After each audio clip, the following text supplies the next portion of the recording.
Well, hello and welcome to another episode of Help Me Believe, the show about Christian apologetics and theology. My name is Haden Clark, your host, and I'm excited to introduce my special guest to you. But before doing so, I just want to say thank you to all of our viewers and subscribers. Thanks so much for your support.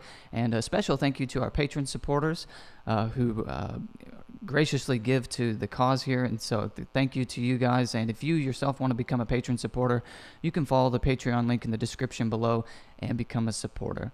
And I also want to say to our audience, if you have any questions from either myself or Father White, I just gave away who I'm having on. Sorry. If you have any questions for my guest, you can comment in the live chat, and I'll address those near the end. We'll have a time of Q&A at the end. But since I already gave it away, let me go ahead and bring in my special guest. His name is Father Thomas Joseph White.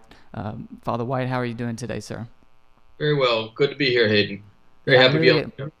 Yeah, I really appreciate you taking the time out of your day to do this. Father White is hailing all the way from Rome, and so it's quite a bit of ways from Texas here. It just always astonishes me, and I comment on it like every episode, but that I get to do this sort of stuff, talking to people all around the world, and so it's really kind of cool. But yeah, so I really appreciate you coming on and doing this. I think I first became familiar with who you are through Matt Fradd, who hosts Pints with Aquinas, or it might be called the Matt Fradd Show now. I can't remember.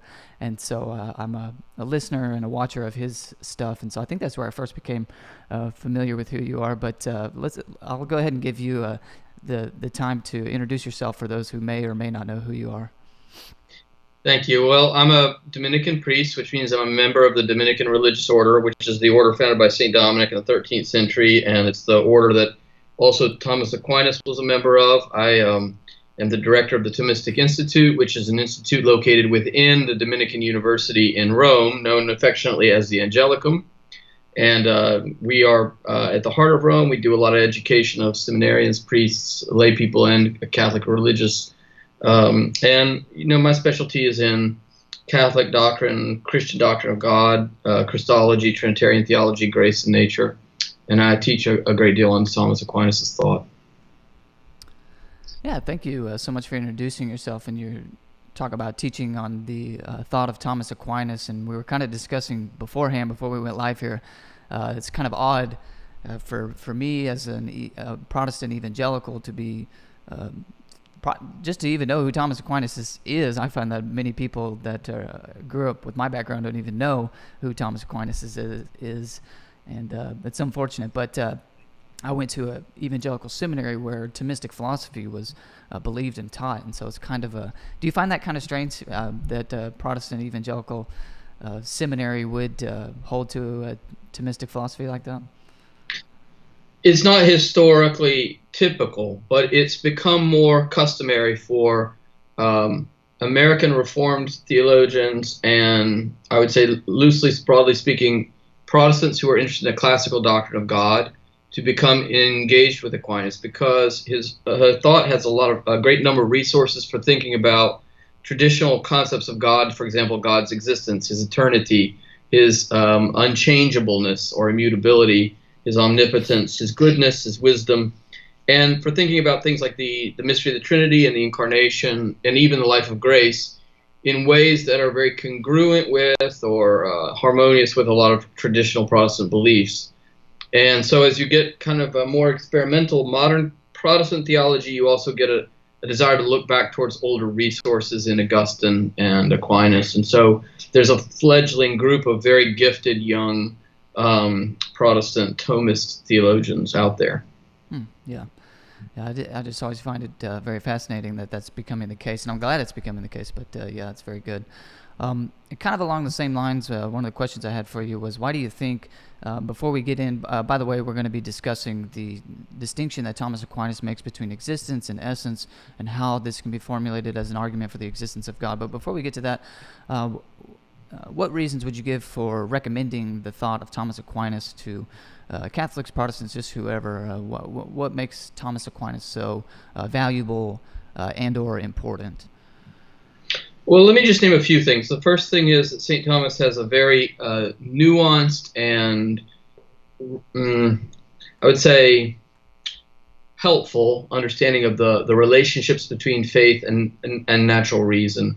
So he has a sort of deep epistemological analysis of the relationship between the knowledge we have through means of philosophy, the natural sciences, revelation, how the truths of the faith are compatible with the knowledge we gain through philosophical reflection on the world, scientific understanding of the world, and how these things can all coexist harmoniously without competition. And the second thing I'd say about Aquinas that's very actual is his doctrine of the human person, which takes very seriously that we are animals, that human beings are biological animals of a highly developed kind, but we also have irreducibly spiritual, immaterial features of our existence, especially through thought and freedom that are expressed in and through our animality. So he allows you to take realistically all the dense knowledge we gain through modern biological and neuroscientific understanding of the human being, and also understand us as spiritual creatures made in the image of God. This also has effects on his moral teaching, which is not a teaching first and foremost of commandments and duties, of what you must do and must not do, although he takes the commandments in the Bible extremely seriously and comments on them. But it's first and foremost a theory of human flourishing, happiness, and virtue. So it's about how grace and nature together can make us persons of moral excellence who orient their life toward happiness and love through acts that make us thrive as loving human beings and as wise human beings. So it's a kind of a less heavy morality that also has, I would say, deep conviction about the things we ought to do and not do, but for more profound motivations based on happiness.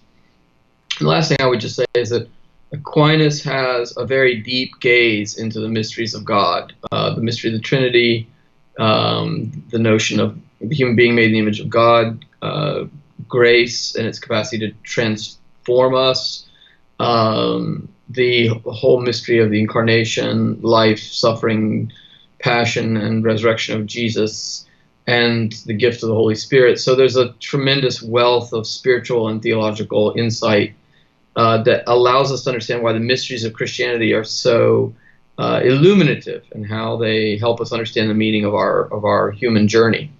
So for all those reasons, Aquinas is a very robust thinker and one we do well to engage with.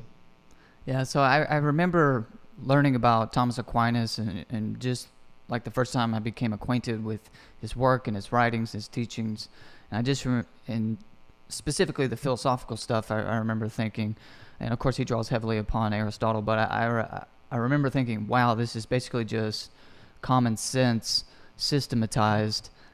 He kind of has that, I think Plato talked about, a good teacher is someone who does that, who brings it out of you and you realize, wow, I kind of already knew this, but I wasn't able to put it in those kind of words that Thomas does or that Aquinas does.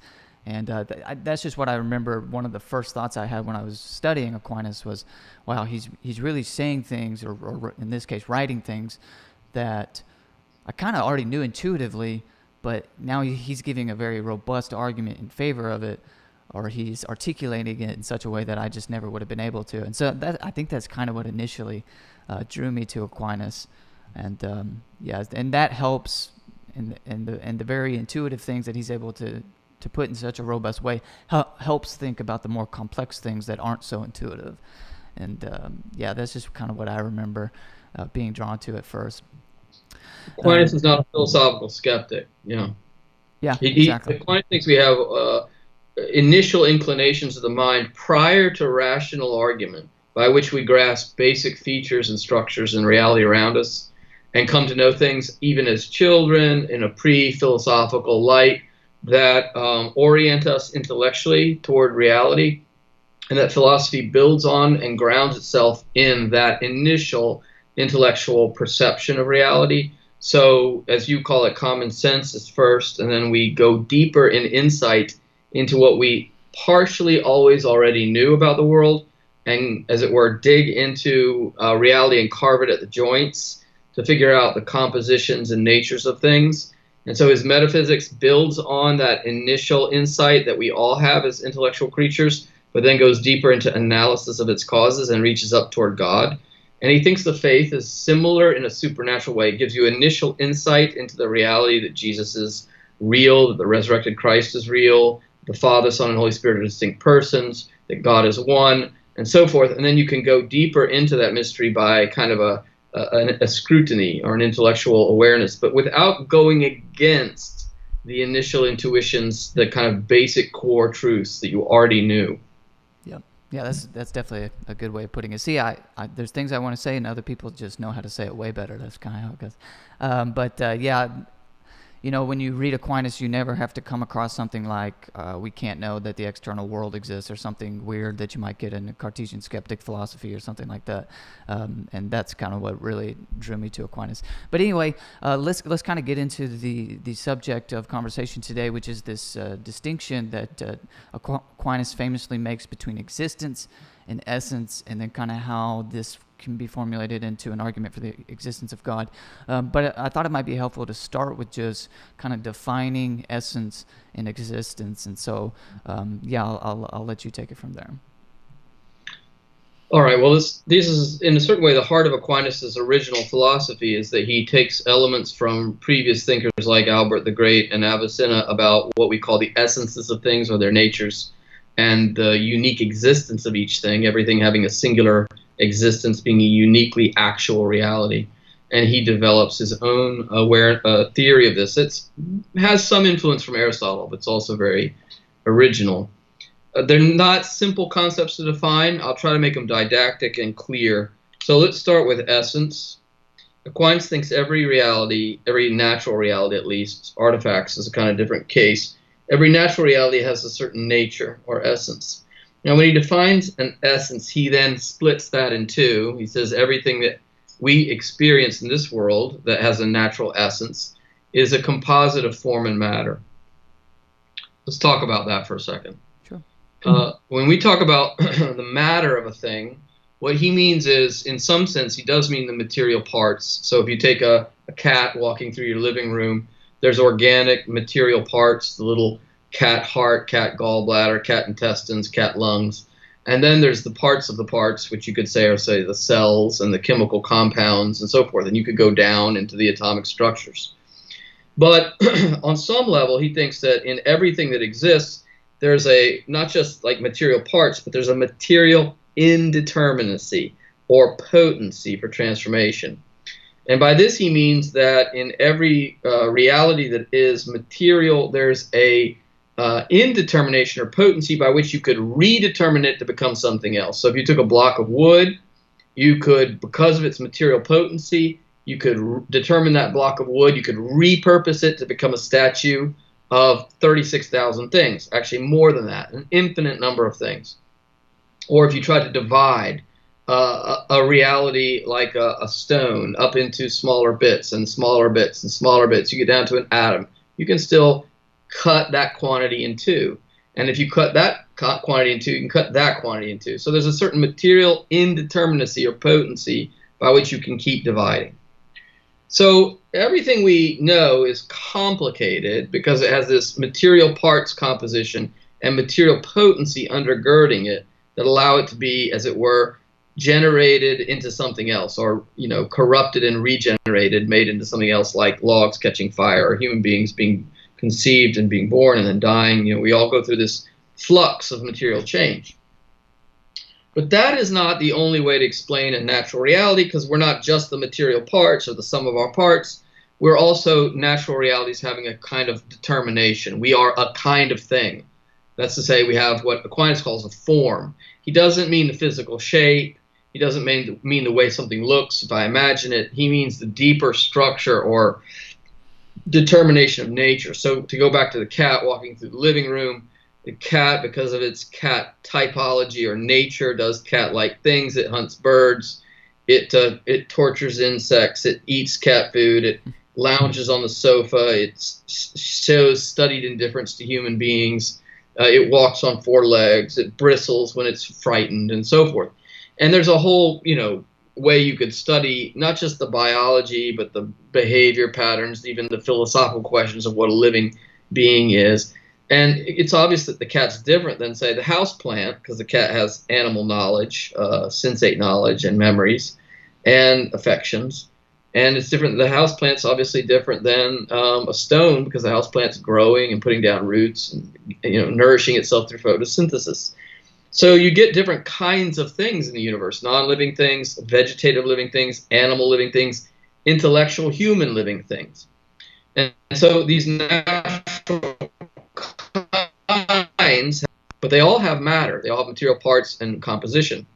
So when we talk about an essence, we're talking about an individual thing having a certain kind of natural form, say being a human being, and having a certain discriminate material body and material parts and material indeterminacy. So if I say that John Edwards has a natural essence, I mean that John Edwards has a natural form. He's a human being. He's not a cat, a house plant, or stone, and he has material composite parts, not just organs and cells and all that, but he also has this base material potency that characterizes him, which means he was capable of being generated in the first place from two parents, and he's susceptible to being corrupted through death. And so, that matter form composite is proper to him in his human nature or his human essence. Yeah. Now, that's a lot to think about, and you can spend your life thinking about. But if I just say one thing about that, that's a non-reductive ontology, or at least Aquinas thinks he's got an adequately non-reductive ontology, because we don't have a human being just a form, like a soul separated from a body, or an idea separated from a concrete reality, as a kind of Platonic form might be. And at the same time, we're not just a heap of matter or a clump of things or a bundle of atoms. We're actually an integrated entity, a kind of substance, a substantial being that we call a human, an individual of a human nature. Yeah, I'm trying to decide before moving on to existence which follow-up question I want to ask to that, which is, I think I'll go with this one. So some people will say there is no such thing as an essence. What we call essences or natures are just what our minds are mapping onto reality. They're not in reality itself. It's just in our minds.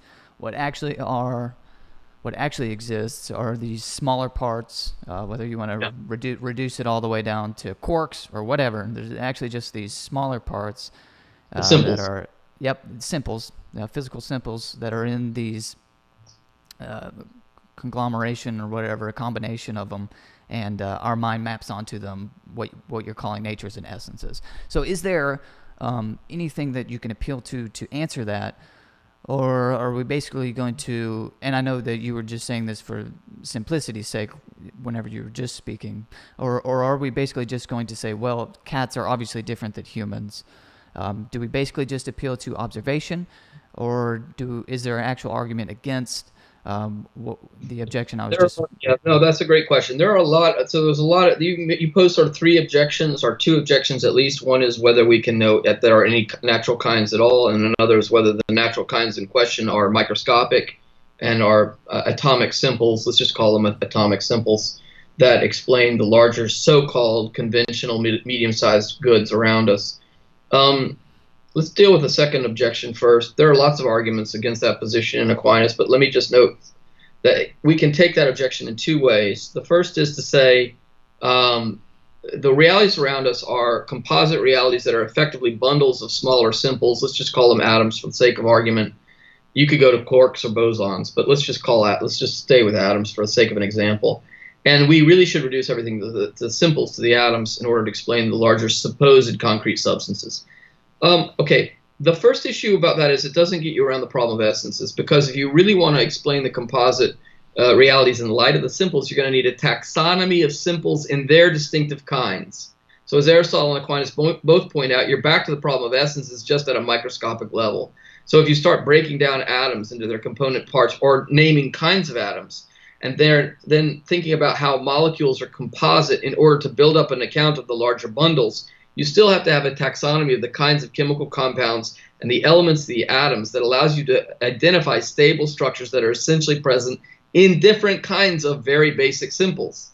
I mean, you're not going to be able to get an account of the simples without neutrons and protons and electrons. Those are kinds.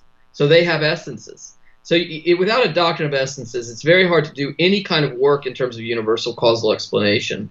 So as long as the person accepts there's universal causal explanation, let's just say for the sake of argument, there are no living things, no larger macro compounds, and no human beings. We're just deluded realities that think that we have consciousness and being, but really, as we explain ourselves to ourselves better, our consciousness evaporates, our living being evaporates, and we become a bunch of small, simple atoms. Okay, great, but those atoms still have metaphysical, they're not totally metaphysically parsimonious. They have different kinds of structures, and then therefore specific types, and they all have material parts and are divisible. So the doctrine of essence still obtains.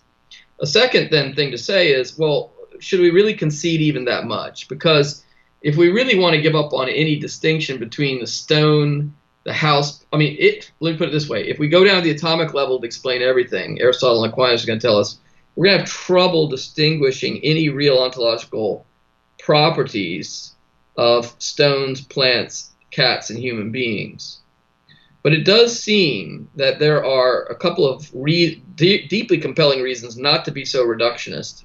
One is that you find substantial unity in these realities that seems to have functions as an organizational principle. That's to say, all the supposed simples, the atomic elements in the houseplant, are definitely organized and arranged differently than in the stone, the cat, or the human being because of what the plant is. Its very basic features, its organic unity, the way it self-organizes, the nutrient structures within it, its operations and powers.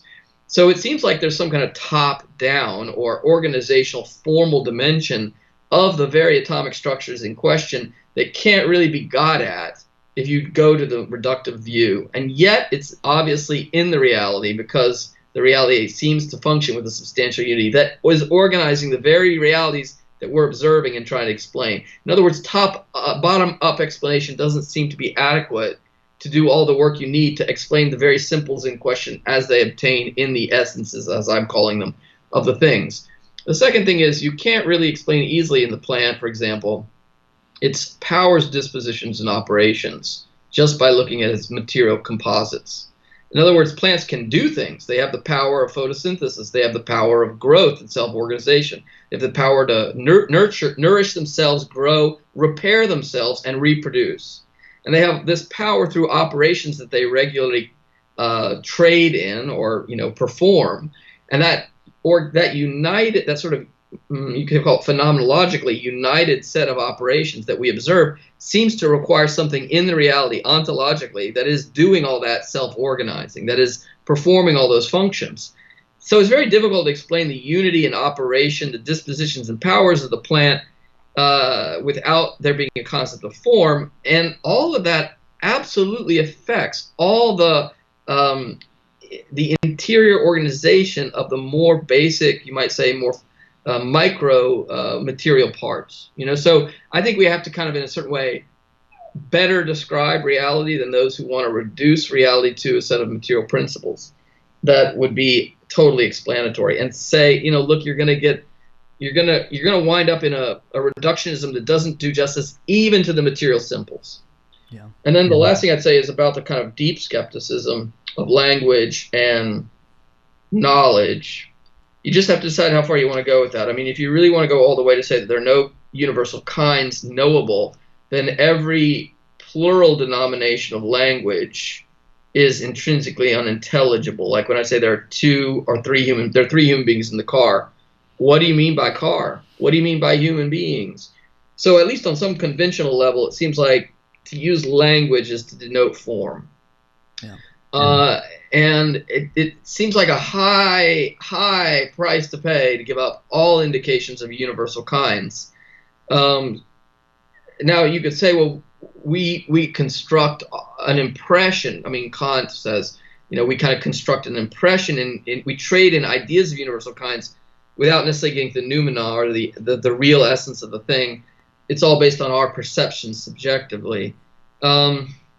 Yeah, I mean, I think there we'd have to get into a longer conversation about the principle of non-contradiction. And if I really want to say that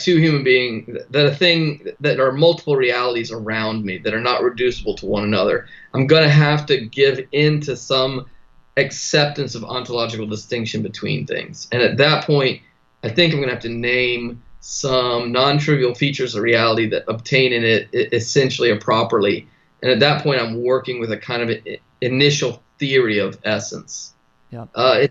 So I think we need some kind of concept of essence in the external world just to practice reference, by which we denote the realities around us in linguistically consistent ways, and then engage in explanations of natures and their causes. Yeah. Now, I like the way you put it. And so you started off by saying, which I like to do when at all possible, is say, even if I see this, you're still not showing that essences don't exist, and they're not and that they aren't a composite of form and matter. That physical simple is still going to have an essence and be divisible, as you were speaking about. But then your second point is that we don't really want to see that anyway. But just saying that even if we did, you wouldn't be showing that essences do not exist. And I can't remember who I was reading the other day. I think it was Odenberg, perhaps, and he was saying, take water as an example. Of course, it reduces to hydrogen and oxygen, but hydrogen and oxygen have potentials or powers that water does not, and vice versa. So water boils at whatever, and of course hydrogen can burn, but you can't burn water, etc. And so it's like these things don't really reduce. They have properties, powers, and potentials that their parts do not. Is that kind of thinking along the right lines? Yeah, I absolutely agree with that. I think that's very much along the. I'm thinking along similar lines. Yeah, definitely. Okay, so probably the more difficult thing to define is existence, and I've been rereading Etienne. I'm probably not gonna pronounce his name correctly, but I pronounce his name Etienne Gilson, and I've been reading his book Being and some philosophers, and he's currently trying to define this. He's trying to do this right here, which is define the word existence, which you think might be a very simple thing to do, but it's kind of the most obvious thing in the world, and yet it's so elusive. So how do we go about defining existence? Well, existence is, the first thing to say about it is, for Aquinas, as Aquinas rightly notes, existence doesn't have a form. It doesn't have a nature. The reason we know that is because everything that has nature exists. So let's say we were talking about this problem, which sounds very abstract, but it's actually the most concrete thing in the world. And you said, well, it looks like everything exists. What is existence? I said, well, no, look, existence has a nature, right? And you're like, what's the nature of existence? I said, the nature of existence is a lion. Existence is a lion. And you say, well, does that mean that only lions exist because only they are existence? I'd say, exactly. Only lions exist. If anything exists, it's a lion, right? That's obviously mad.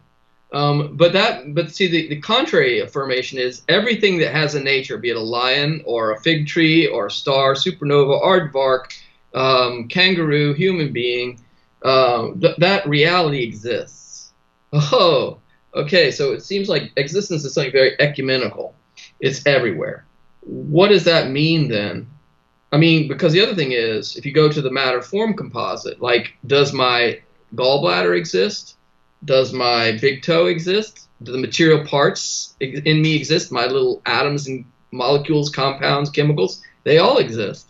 Does my nature exist as a human being, as one human being? The formal nature I possess in my essence, yeah, that exists too, right? So the form and the matter exists. I can't find anything in me that doesn't exist, right? So existence seems to be everywhere, which means it seems vacuous. It's like so everywhere that it's like nothing.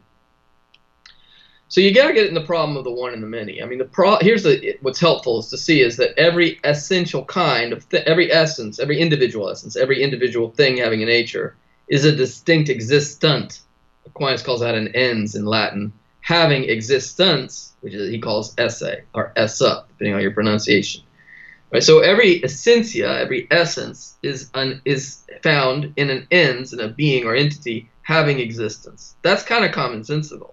We all are a being, we all have a nature, and we all really exist. What's our existence? Aquinas then looks at existence as something that, in a way, divides us from every other thing. My existence is not your existence is not your father's existence.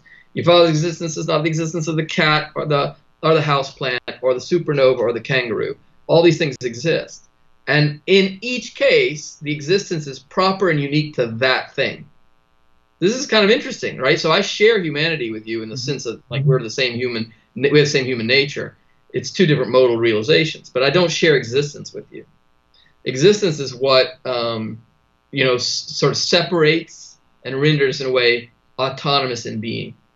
And on the other hand, this is another, like I turn it around the other way, I do share existence with everything, not just with human beings. So like with you, I share nature. I don't share nature with the kangaroo, but I share existence with the kangaroo, not in the sense that I am the kangaroo is me, but in the sense that the kangaroo exists and I exist. Right. Now, in his case, his existence separates him off from everybody else, and my existence separates me off from everybody else, but it also puts us somehow in a community of beings. We all are real. We all really have existence. Okay, so now we're getting somewhere. Existence is proper to everything in its individuality, and it's also a certain community that's present in the multitude. Aquinas calls that latter thing ens commune, or esse commune, common existence, common being. So then when he wants to explain this, he goes on to use the Aristotelian distinction of potency and act. And he says, every one of us, because of our nature, our essence, is in potency to be or not be, to exist or not exist. And what esse is, or existence is the actuation of the essence, the actuation of our nature. That may sound like some special language. I suppose it's technical, but it's not such a complicated idea. Each of us has a nature, human nature, for example, and that nature can exist or not exist. If it exists now, we exist in act. Actually, I actually exist now. And before I existed, I could potentially exist, but didn't. I did not exist. And I now have the potency to one day not exist. I can be or not be, as Hamlet quite rightly says. So what existence helps you explain is how you get different natures that can be or not be, can exist or not exist in potency or act, and how this can be a feature of every element of that reality that makes it, in a certain sense, a separated reality, distinct from all others. But by that very fact, because existence is what makes us our distinct self or being, other than all the other beings, it's also something that analogously places us in a community with all the other realities that exist. We are, in a way, in the communion of being with everything that is in creation in the world, and we are also a distinct realization of our nature and of being in virtue of our unique act of existence. Very good. Let's see, 1 second here. Okay. I was listening to somebody the other day, and they were critiquing the Thomistic argument. I think they were critiquing Ed Feser. And he said something to the effect of, I wrote it down, I should have brought it in here with me, but he said something like, yeah, I don't think existence is something which you can, it's not a property that things have. And so, and he was saying if it was, then whenever we talk about things which do not exist, we would essentially be saying there is this thing that lacks the property of existence, but that sentence itself assumes that the thing exists, and so what you would essentially be saying is this thing exists and lacks the property of existence, which is obviously a contradiction, and so you can't say that existence is a property of things. I don't know what he's getting at, but... that was the critic that said... Yeah, it was a critic who was saying that the problem between the essence and existence distinction, he was critiquing the Thomistic argument, I think that was put forward by Dr. Edward Feser. Well, you have to, I'm sure Ed could he's a great metaphysician, he'd do a better job than me, but let me tell you, I think, at least the way you put it, your objector, in the way you articulated his objection, agrees with Aquinas. No surprise that we might have a few technical difficulties. I was just bragging at the beginning about how awesome it is that we get to do such a thing, and then of course we have technical difficulties, but that's okay, that's quite all right. And so, let's see, I was saying that there was an objector who was saying what I just said, and you said he actually turns out to actually be Thomistic, so go ahead and... Yeah, so the objection was, at least as part of the objection, was that the existence can't be attributed to a thing as a property, and that in a certain sense, if you talk about it as a possible being, as an essence, floating essence, you have to talk about it as already constituted prior to existence. I mean, actually, what's weird is, at least the way you articulated the objection, it sounds a lot like they're characterizing Aquinas the way Aquinas characterizes Avicenna. Avicenna has a distinction of essence and existence, but he thinks that existence is a property and an accident, a property of being, of essence. So God has ideas of essences already constituted, as it were, kind of Platonic forms hanging around in his mind, and then he zaps them and he gives them existence as a kind of a property or an accident, and they come into being. And Aquinas says this is unworkable, because existence is not just in the qualities or quantities or properties of things. Like having, for example, reason or free will is a property of a human being, but it's not all that the human being is. Or having a body or having a soul, but the human being is more than just the body or the soul. It's a body-soul compound. So the whole substance, the whole being exists. And so he says you can't trade in the idea of existence or esse as a property. And you can't think about God as already having essences in his mind and then creating them by giving them this accidental property.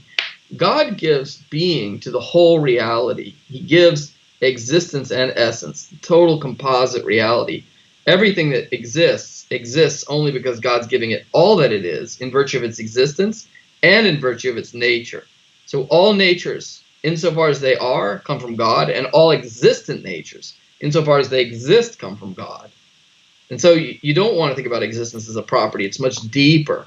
It's the actualization of all that is in every substantial thing, in its properties and in its substance, in its very substantial being as a whole, and in all the little properties that pertain to it. And so the way you predicate existence is a little different. You have to use kind of special rules that don't break with normal logic, but which,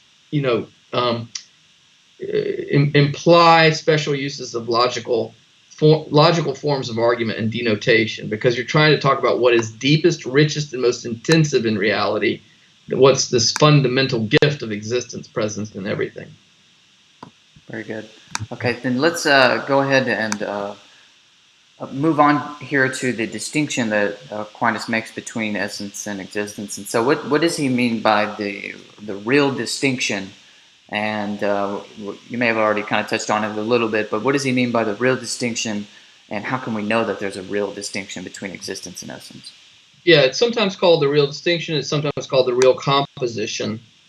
I like the last phrase. At least I think it's important to also say real composition, because what that makes clear to you is that he's not saying these are two separate things.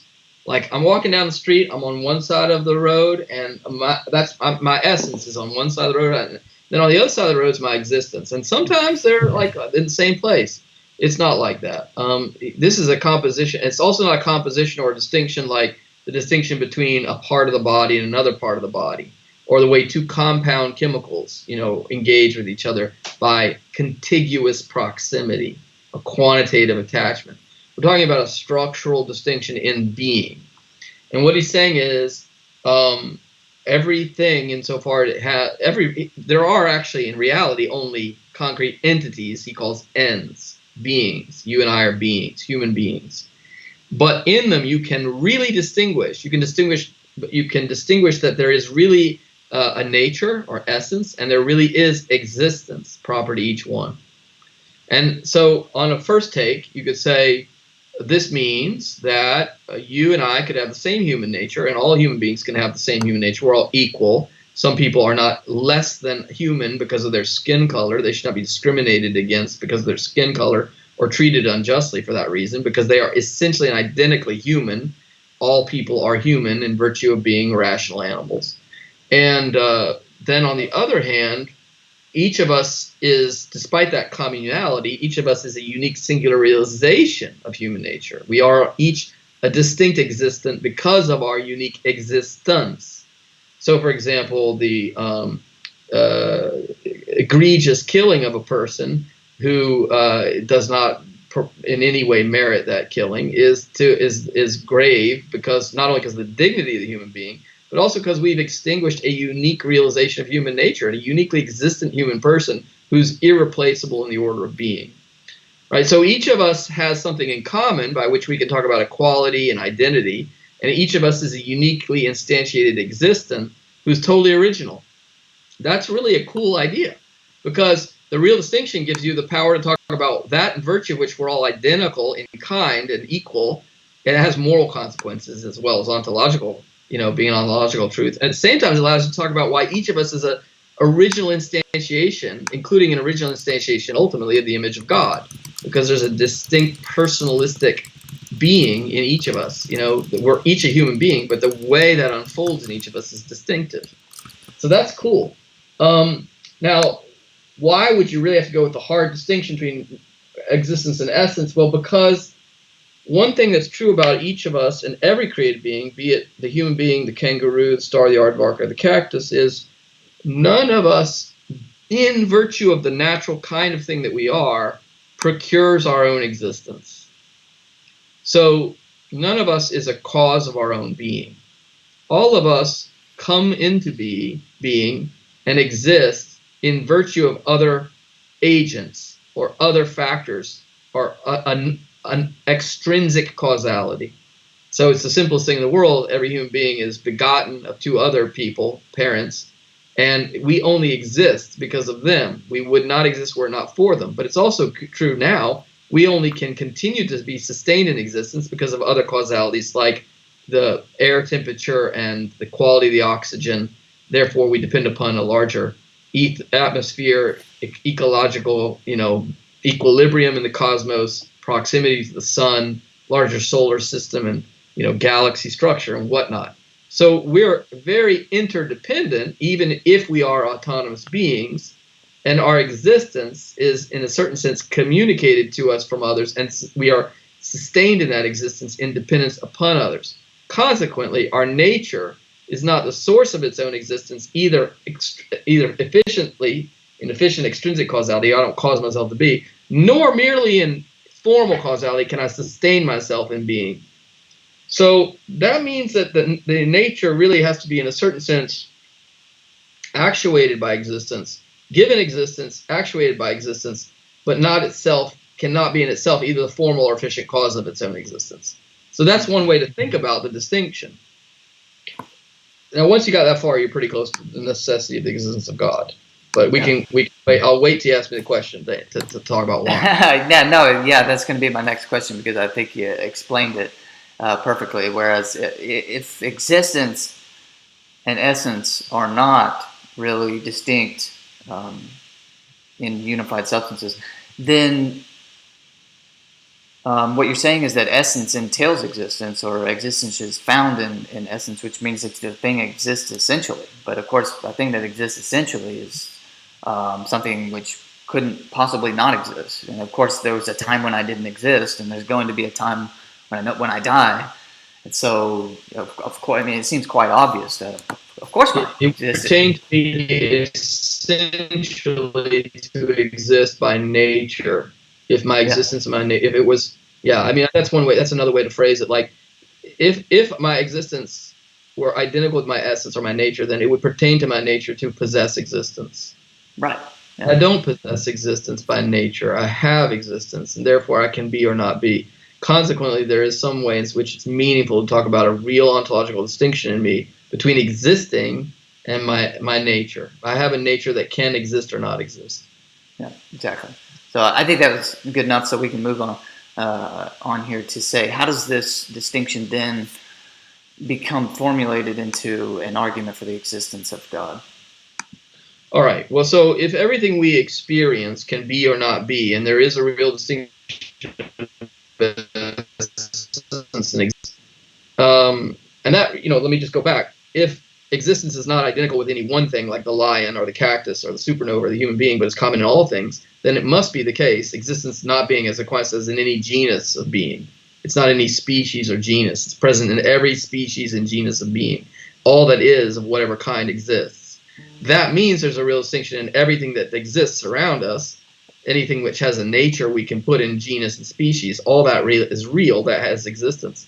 That means there's always a formal distinction, a real distinction between essence and existence. But wherever that's the case, and it is the case for us and many of the things we observe around us, everything we observe around us, wherever that's the case, then the thing must have its existence from others, another or others.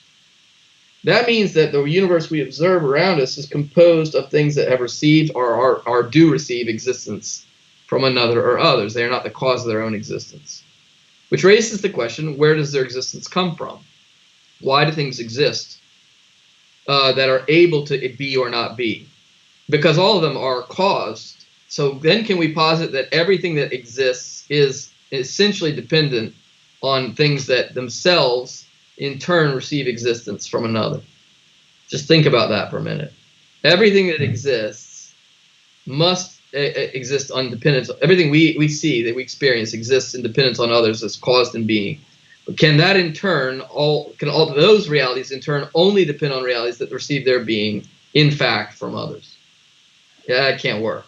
You can't have an infinite series of beings that always are truly contingent, or could be or not be, that receive their existence from another truly, as a total explanatory principle of reality, because you need a proportionate reason to explain why things are and exist. And if you just kick back every time, one more time, to a thing which, I say, well, alpha is first. It gave everything else existence. But alpha could be or not be, and actually alpha did receive its existence.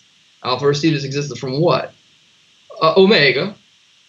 Okay, and omega received it from what? And I keep going through the Greek alphabet. The point is, I'm really looking at things that did and have and do receive their existence from another. It's not just theoretics. But those realities, in turn, require explanation from something first. You have to posit that there's something which has existence in virtue of its nature. And Aquinas says that being God, what we call God, is not one who receives his existence from another. It's one who has existence by nature. And therefore, in God, there does not obtain a real distinction between existence and nature. God is his existence. Now you get back to the lion problem. You say, well, wait a minute. The lion had existence and nothing else had existence. That was absurd. Now you're saying God has existence and gives it to everybody else. But aren't we now dealing with a lion problem? Because God is really the one who exists by essence, and we all exist by receiving existence from God. We have existence. It's true of us formally, but not from ourselves, from God and others giving it to us in a community. Okay, fine. How can that then be? Aren't we then now dealing with a kind of sequestering of God, of existence in a unique nature, and depriving all other things of real being? No, the answer is no. First of all, we know we really exist, that we started there. We don't perceive God immediately. We perceive ourselves immediately, and we know we have existence. We also know we aren't the cause of our own existence, that we can be or not be. And from there we infer, a posteriori, from effects moving to a non-perceived cause, that God must exist. When we posit existence of God's nature per se, we are not positing a nature in God the way we posit nature in the lion, the cactus, or the aardvark. We're saying that there's something distinctive about God's nature, such that God possesses existence in pure actuality and has the perfection of every modality of being, you might say. That God possesses himself a perfection of being in such a way that he can give being to all other things, in a way that is unique to his unknown nature. We don't put God in a category of a created nature that receives existence. This is precisely where we go, we might say, apophatic, into negative theology. Because the nature of God is perfect, is identical with his essence, he has, first of all, an infinite perfection of existence. He's not limited in his existence the way we are. He doesn't receive his existence from another. He can give existence to all others. And his nature is unlike that of all other created beings, because it's not a nature that receives being from another and that has a delimited perfection of existence. Right? We all have a finite nature. We you might say, contract existence to ourselves in a finite way. I am not the cat's not the houseplant. All those things have different kinds of natures and dignities, and they are restrictive in their expression of what being is: cat being, plant being, human being. God doesn't have that restriction. He has a plenitude of existence which is diffusive into all the perfections of the physical and living universe. He gives being to all things from his indiminishable plenitude, which is to us unknown. We know him through his effects. So his nature is mysterious. See, so Aquinas says, what Aquinas finishes with here is that, in a way, I can say God is an ens, as a being like other beings, and I can talk to God personally. I can make other arguments that God is personal. That's a different set of arguments. But I can talk about God as a being who's personal. But he's not a being among other beings. because he's the one who is, in his perfection of existence, giving being to everything else. At the same time, he's not just an impersonal sea of being. Aquinas does say God is an infinite sea of being, an infinite existence, but not in a impersonalist way. He is the one who, in his absolutely incomprehensible plenitude of existence as creator, gives being to all things and sustains things in being, gives being to all things and is always sustaining all things in being out of the plenitude of his own being, without in any way being identical with the realities he creates. Yeah. So in every cosmological argument, I see two parts where you first start with some observation and work your way to something like a necessary being, or in this case, a being whose essence and existence are identical or not distinct. And but then there's the second part, which is, okay, why should we call that being God? Or why does it follow that that being has the description that we classically have given to the being God? And so that's a huge question, I know, but kind of how do you go from there? First thing I would say is, the arguments for the existence of God don't work in an overly atomic way. It's more like building a cathedral, the way Aquinas does it. In other words, you put up different pillars and eventually you put on the roof, and then you understand how the different strands hold together. So when you read the Summa, he has five arguments. Aquinas has many more than 5 arguments for the existence of God, but he has 5 ways in the Summa. And then he talks about divine simplicity, and then he talks about divine perfection and goodness and infinity and so forth. And he gets at, it's in the 11th question in the Summa before he talks about divine unity. And then eventually he also talks about God's revelation of himself as Trinity. So he works progressively. And so talking about God as personal is a different set of arguments, which I'll say a word about in a moment. Let me first say, though, the most non-trivial sense in which the argument we were just talking about leads to the affirmation of the first cause as one we could call God is, it leads to one who's the creator of being. So one of the classical attributes of God as depicted in the Hebraic and New Testament revelation, in Old and New Testament, is that God is the creator. That's a more distinctive idea that's a biblical provenance than, say, that idea is more distinctly of biblical provenance than it is of Greek philosophical provenance. You don't really find a clear idea of God as creator, for example, in Plotinus or Aristotle or Plato, although there are adumbrations of it. So if the creator is not just somebody who, like in a deistic way, once gave the world creation and then sort of leaves it to itself, but in the biblical vision traditionally is one giving being to all things, sustaining them in existence, then the real distinction argument is going to give us a lot in the order of thinking about God as the creator, who's giving us all being. We could say we participate in being in Aquinas' vision because we receive it, and it's in a certain way all the real existence in us is our nature and our existence, our essence and our existence is in a way modeled after something in God because it derives from him, so it must somehow faintly resemble him. So that's one thing. You got the creator idea that we're receiving being and existing because of God sustaining us in being, and then there you get ideas of providence and God governing the world that's coming from him, and you can get into problems of evil and so forth. But another thing you get is then the world of nature, created nature, like intelligence and free capacity to love responsibly, might be attributed to God by analogy, because he's caused in the natures of human beings immaterial perfections, such as the capacity to know reasonably through the medium of apprehensions, judgments, and didactic reasonings, and the capacity to freely choose and to choose lovingly. So could there exist analogies to God in his eternal perfection of his essence and existence, in his eternal infinite being? Could there exist analogies to the life of intelligence and the life of love?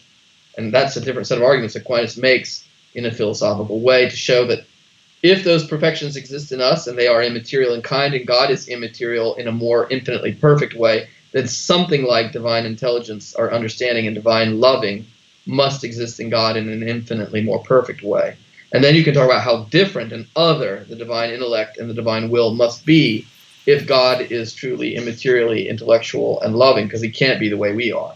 Because we're itty-bitty creatures and we learn and we have finite knowledge, and it depends on animal sensations and lots of other limitations incur. So we can talk about what it might be or how it cannot be and must be for God to be intelligent and loving in a subsequent series of arguments. Yeah, very good. Well, let's see here. My next question actually is a question that someone has asked in the live chat, so maybe we'll skip into some questions from the live audience. And this question is, let's see here, it comes from Jeffrey Nedosho, sorry if I'm not pronouncing your name right, but it says, what is the essential difference between the Kalam cosmological argument and the Thomistic argument? Well, okay, the Kalam argument is usually contrasted with a different argument of Aquinas', which would be his prima via, or the first way that he gives in the Summa, which is the argument from change or causality and motion and change. So the Kalam argument comes from Al-Ghazali. Historically, it was held by, versions of it are articulated in the Christian medieval world by people like Bonaventure. Today it has some defenders like William Lane Craig. And it's basically an argument from historical causality of the cosmos that if you go back in time far enough, there has to be something first that kickstarts off the whole process of cosmic history. And today, the tendency is to try to see that an alignment here between the traditional Kalam argument, there has to be a first causality in time, and Big Bang cosmology. So if we go back, let's just say probably something like 13.7 billion years, and we have enough rigorous modern modern knowledge of the cosmos in light of modern physics, we can demonstrate necessarily that there's a primal cause of the physical universe that itself, because it's a primal cause, can't be material and must be immaterial in some way very, very powerful. And so that's an argument for the existence of God from a historical first motor, as it were. Aquinas rejects that argument. He doesn't think it works because he thinks, on the first of all, that we don't have a demonstrative knowledge of what happened a long time ago. We have conjectural probable argument, and we don't have the tools or the observational skills to be back in what already took place and is no longer taking place, and to infer what happened. I mean, those things that happened 13.7 billion years ago as we measure time are not real now, and we don't have immediate philosophical experience of them. So that's one problem. And another problem is Aquinas thinks there's nothing intrinsically incoherent about the idea of God creating the world, sustaining it in being by his omnipotence, and it always existing perpetually. That's say, this is the idea of an eternal creation, not in the sense that creation would have an internal plenitude of divine life, but in the sense of you could have the idea of a world always perennially existing while being dependent on God entails no intrinsic contradiction. So Aquinas thinks that you could presume, for the sake of argument, that as Aristotle thought in the physics, the universe has always existed. And yet, you could also argue, as Aristotle argues in the physics, that the universe has always had and always does have a first cause that's immaterial, that's God. And Aquinas thinks that that's right. He doesn't actually think the universe has always existed. He thinks divine revelation tells us it hasn't, and we believe that rightly by faith. But philosophy can't make a decision about that. It can simply give probable arguments, including, we could say today, arguments based on Big Bang cosmology, but that the Kalam argument is not demonstrative.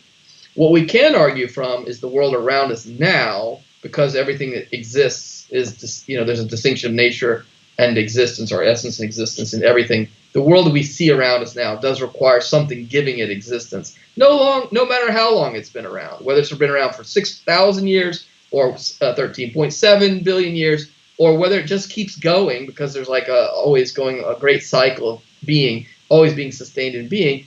That reality, no matter how old it is or what cosmology we have, is a reality given existence by a transcendent cause. He uses a similar kind of argument in the Prima Via, but not from existence, which I'd associate more with the Secunda Via. The second way is more like the real distinction argument. Not exactly the same, but similar. The first way is from change, the fact that everything is subject to ontological change of quantity, quality, location, or you could say change of generation and corruption. and everything that's being changed, everything that's changing is dependent on other things that are changing it. Not in the past, but now, in actual real time. So we are all right now actually dependent on other moving, changing realities that change us. And they are being changed and moved by other realities. And those realities are being changed and moved by other realities. And so it's a giant network or web of actually existing interdependent changes that are imply real causality exerted on realities that are interdependent on one another. You cannot have a reality composed just of those kinds of things in the actual order now. So there must be something transcendent of the entire web of interdependent, mutually affecting, changing realities, and that reality must be immaterial and not changing, an unchanged changer or an unmoved mover who's giving being to all the things that are subject to change and movement. So that's not a column argument. Okay, so the attraction to me is Aquinas doesn't incur any of the special problems you have based on where you are in history and what cosmology you have and whether your cosmology changes. And he also doesn't have to know too much about the beginning of the world and get in arguments with people who say before the Big Bang there was a special contraction. Before that, there had been a previous Big Bang, and who knows? Maybe it's a universe that's cyclically always ongoing. We don't have to really depend upon those kinds of scientific gotcha hypotheses in order to demonstrate the existence of God, nor should we try to. Yeah. This question comes from somebody whose YouTube name is Epistemology. I think it's supposed to be a pun on epistemology, I'm not sure. Do we know that anything at all can exist non-materially? So that's a yes or no answer, and obviously both of us are going to say yes. So Aquinas thinks you can demonstrate the existence of God as immaterial first cause, because you can show that the reality that's the first unchanged changer, first unmoved mover, must not be material. If you're material, you're ontologically dependent by nature. You're going to be acted on by others and changed by them. You came into being through ontological dependency. Every material reality is generated. So if God exists, he's immaterial. And if he has existence perfectly, he's purely actual. He doesn't have potentiality, but whatever has material has potentiality. So God doesn't have materiality, so he's immaterial. Right? So there's different ways to argue this about God from the different ways of argument. Can you prove that angels exist? There's different views about this in the Thomistic literature, because Aquinas offers arguments from fittingness, and he offers arguments of demonstration that we might say what the religious traditions designate as angels, or what divine revelation designates as angels, exist. Aquinas. So what I'm saying is, if the Bible says they exist, if the religious traditions say they exist, if people believe in demonic possession, or they're bad spirits or good spirits, can we show that there's any philosophical possibility of that? We don't have to make philosophical decisions about angelic visitors or angelic demonic powers, but can we just say that there's anything like immaterial being out there? Aquinas' strongest arguments, and the arguments Aquinas makes where he seems to be trying to make the strongest kind of demonstrations, come about when he's talking about the hierarchy of being. And he says, look, there's immaterial non-living reality, then there's vegetative life that has no form of sensate animal knowledge, and there's animals that have sensate knowledge, and complex animals have sensate memory and sensate animal prudence, and then you have immaterial life in human animals, where you have an immaterial soul that's a form of a material body. And you can demonstrate, by the way, that the soul is immaterial. Aquinas thinks that, and that there's therefore some subsistence of the soul after death, and that's another issue. So he thinks you can demonstrate the immaterial of the human soul and its subsistence after death, and therefore it's special creation by God. The spiritual soul doesn't come from the parents through generation, specially created by God. But can you show there's a purely spiritual reality above the human being? Well, he thinks if you look at if God is wholly immaterial, knowledge and love, and then you have rocks, plants, animals, human beings, it would seem by a kind of exemplarism that you must have something that is purely immaterial, personal, purely immaterial creation that would be angelic personhood, that's intellectual and voluntary, capable of knowledge and love, but not realized in an animal form. That's where he makes his sort of strongest arguments. They're arguments from the hierarchy of being. It's very alien to us today. We want efficient causality arguments. Yeah. But he gives his arguments actually from the exemplarism and the degrees of perfection, the grades of reality that must resemble God in distinct, you might say, grades of being. So if there's an immaterial perfection in the first cause, it must be realized in various degrees of being, and it's realized in us in immaterial fashion in a less perfect way than it would be in angelic persons. That's the strongest argument he kind of makes. You could, if you want, you could make that an argument of fittingness and say it shows that reason could be open to the idea, the biblical idea of angels, and that the religious traditions, not just biblical revelation, but the religious traditions of human beings, bear witness to a widespread belief in the angelic world that doesn't have to be dismissed as mythological, because there seems to be a metaphysical grounds for taking seriously the idea of angels in light of the hierarchy of perfections in nature and the gradations of being as expressive of the perfection of the divine being. Yeah, very good. So, yeah, I mean, any argument for the existence of God is going to be an argument for or demonstration of something immaterial. So, I mean, that'd be one route to go. And then you briefly touched on there's plenty of arguments from the philosophy of mind showing that the mind or the soul is immaterial. And so there's a lot of different ways to go about that. But Father White, thanks so much for joining me. I really appreciate it. We're going to go ahead and wrap things up here. But before we go, I want to say thank you to everybody joining us. I appreciate everybody who watch and comment and all that. Be sure to hit the like button, subscribe, leave us a review if you're listening on the podcast. And of course, if you want access to the bonus segment, 5 more minutes with Father Thomas Joseph White, as well as access to all of our bonus segments, you can follow the Patreon link in the description below and become a supporter of the show. I really appreciate it, guys. And again, Father White, thanks so much to you for joining me. I really appreciate it, sir. Great to be here.